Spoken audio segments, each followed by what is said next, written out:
In geopolitics, peace is rarely about harmony. It's about leverage. It's about timing. And above all, it's about trust. In early 2025, US President Donald Trump publicly claimed he wanted peace with Iran. A deal, an agreement, an end to decades of hostility. But in Tehran, the response was swift, not cautious, not delayed. Flat rejection, no direct talks, no handshake, no deal. So today we ask, why did Iran reject Donald Trump's peace deal? And what does that rejection tell us about the future of the Middle East and the global balance of power? To understand Iran's rejection, you first have to understand the relationship itself. The United States and Iran are not simply rivals. They are shaped by a shared trauma.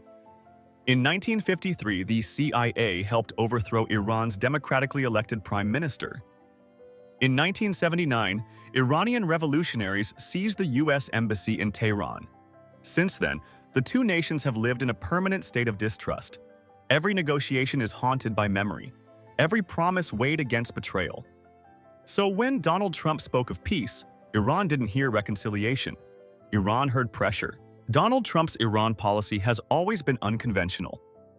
In 2018, he withdrew from the nuclear deal negotiated under President Obama, even though Iran was complying with it. Sanctions returned.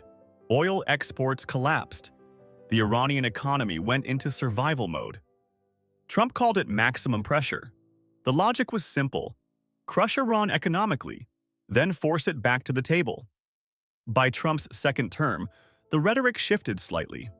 Alongside threats came statements of peace. Trump suggested talks. Letters were sent through intermediaries. Hints of a historic deal surfaced, but the structure never changed. Sanctions stayed, military threats remained, and US demands expanded, from nuclear limits to missiles to regional influence. To Washington, this was leverage. To Tehran, it was coercion. When Donald Trump spoke about peace with Iran, he never presented a single document titled Peace Deal. Instead, the offer existed as a strategic posture, a blend of public statements, diplomatic signals, and conditional promises. From Washington's perspective, the framework looked reasonable. Iran would curb its nuclear program beyond existing limits. It would accept broader inspections. It would restrain its missile development. And it would reduce its regional footprint across Iraq, Syria, Lebanon, and Yemen. In exchange, sanctions relief would follow, gradually. But in Tehran, this structure raised immediate alarms. Because it reversed the logic of trust, Iran was being asked to dismantle leverage before receiving guarantees, to comply before seeing relief, believe before verification. Iranian officials repeatedly pointed to one moment that defined their skepticism: the US withdrawal from the nuclear deal in 2018. That agreement had been internationally verified. It had survived years of negotiation, and it collapsed with a single American election. To Tehran, Trump's peace language sounded less like diplomacy and more like a test of submission.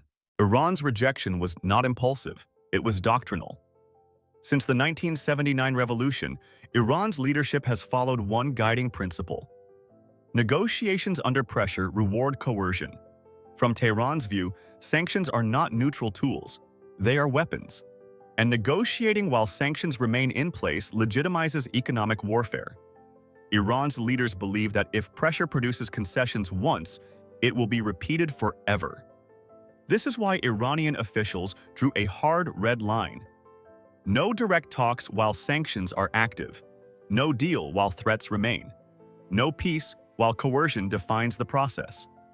President Pezeshkian articulated this clearly. Iran was not rejecting diplomacy. It was rejecting conditional diplomacy.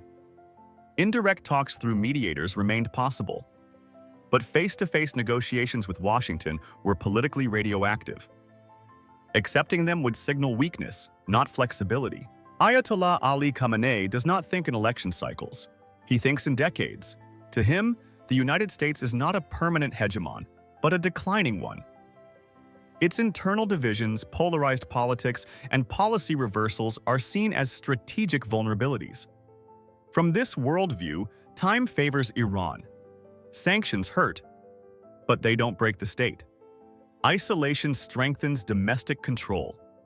Pressure consolidates elite unity. Khamenei believes the greatest danger is not economic hardship, but ideological compromise. A deal that appears to restore dignity but undermines sovereignty is, in his view, far more dangerous than continued confrontation. This is why Trump's peace signals failed. They came from a system Iran believes cannot honor long-term commitments. When Donald Trump claimed he had helped engineer a ceasefire involving Iran, the announcement was dramatic. But in Tehran, it was treated almost dismissively. Iranian officials responded not with outrage, but denial. No agreement had been reached. No negotiations had occurred. No consent had been given. This wasn't just about accuracy. It was about narrative control. Iran saw the claim as political theater, an attempt to project diplomatic success without structural change. And it reinforced Tehran's belief that U.S. diplomacy often prioritizes optics over substance.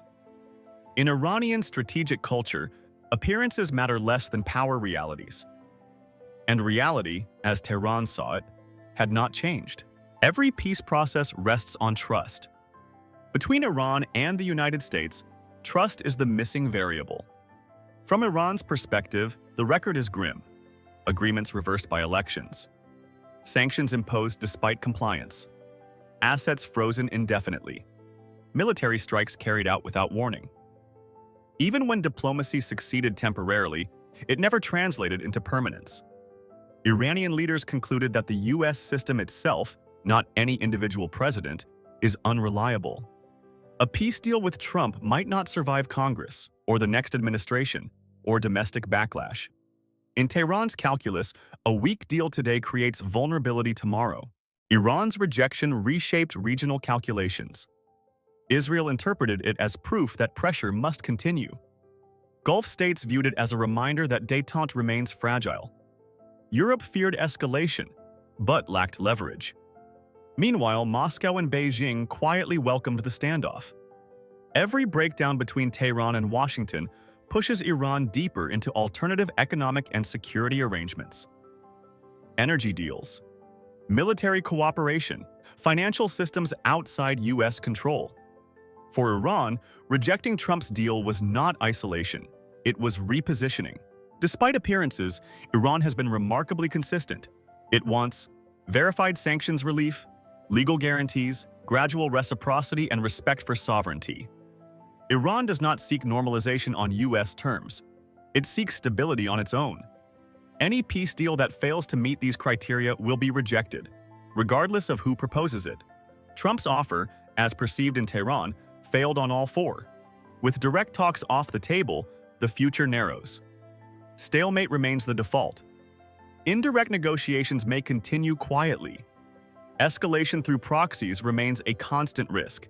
None promise resolution, but for Iran, unresolved tension is preferable to irreversible weakness. So why did Iran reject Donald Trump's peace deal? Because to Iran, peace is not words spoken at podiums. It is structure, it is symmetry, it is survival. And until diplomacy reflects those realities, rejection is not defiance, it is strategy. Do you think Iran and the US will ever find common ground that is mutually beneficial? Let's hear your thoughts in the comments section. And don't forget to subscribe for more geopolitics stories and events that make the world tick as we know it.